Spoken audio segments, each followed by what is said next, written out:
Podem porventura jejuar os convidados das núpcias enquanto está com eles o esposo? Não lhes é possível jejuar, porque estão na presença do esposo.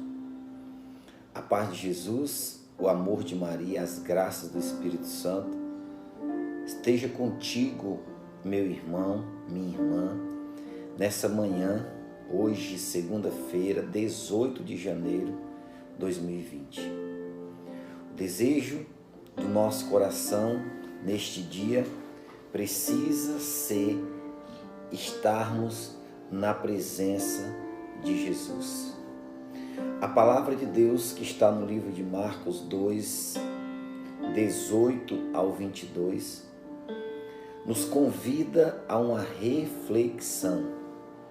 Hoje, quem está aqui questionando Jesus são os fariseus e os discípulos de João. O questionamento é: por que os discípulos de João jejuam? Por que os fariseus jejuam, mas os discípulos de Jesus não estão jejuando? Daí Jesus faz alguns questionamentos a ele. Olha o que ele diz: porventura jejuar os convidados das núpcias, tipo,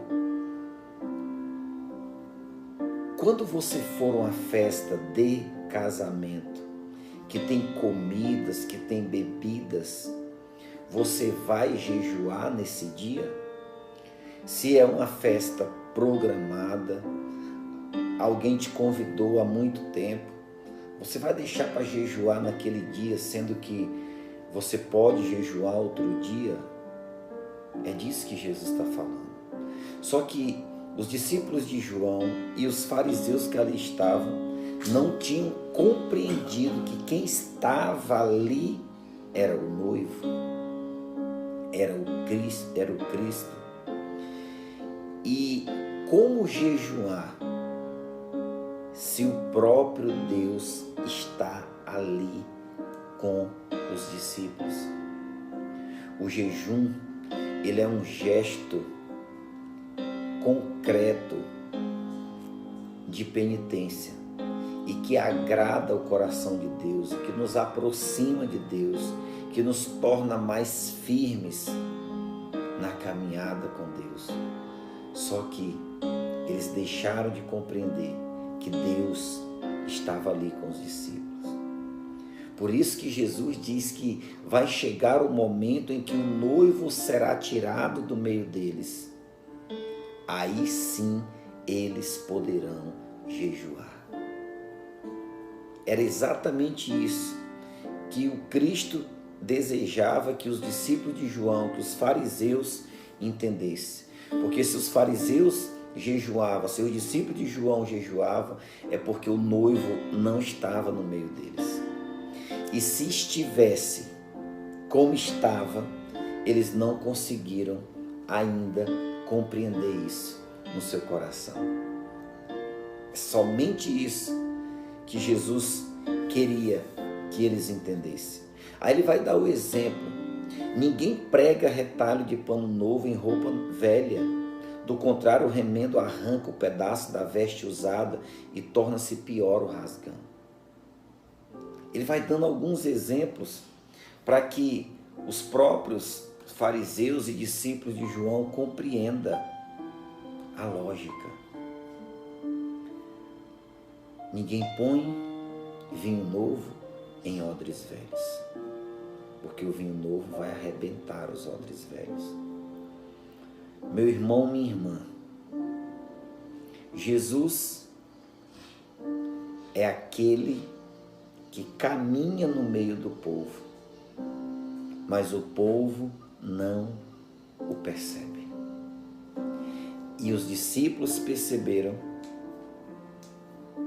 por isso não havia necessidade de jejuar enquanto o Cristo estava ou estivesse com eles. Jesus, ele usa esse exemplo do pano, do remendo velho no pano novo, que não vai adiantar, do vinho novo em odres velhos, que também não vai adiantar. Por isso, nesse dia, nós precisamos esforçarmos para estarmos na presença de Jesus, para sentirmos Ele no meio de nós. Israel, se eu sentir isso, eu vou precisar jejuar? Sim, sim, porque Jesus não está mais no meio de nós como estava entre os discípulos, homem. Hoje Ele está em espírito.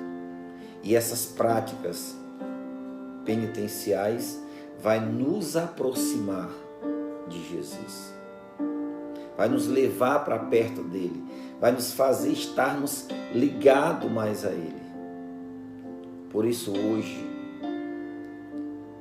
precisamos entender que esse vinho novo, que arrebenta os odres velhos, é algo que nós precisamos todos os dias da nossa vida pedir ao Senhor que venha nos renovar, que não renove somente as nossas vestes, mas que renove o nosso coração, que renove os nossos pensamentos, que renove a nossa forma de falar, as nossas procedências, as nossas atitudes, que sejam renovadas, porque nós estamos na presença dEle, nós servimos e seguimos a Ele, e as nossas atitudes precisam ser transformadas. E aí nunca vamos colocar algo fora do lugar, nunca iremos fazer algo desnecessário, algo que não resolva. Por isso, hoje, faça esse compromisso de buscar essa renovação em Jesus, de buscar essa presença de Jesus na nossa vida, para que nós sejamos novos, para uma vida nova na sua presença. Que Deus nos abençoe e nos dê uma ótima semana, cheia de paz, de muita alegria, de muito amor. Creia, viva e experimente o novo de Deus. Israel de Freitas, Evangelho do Dia.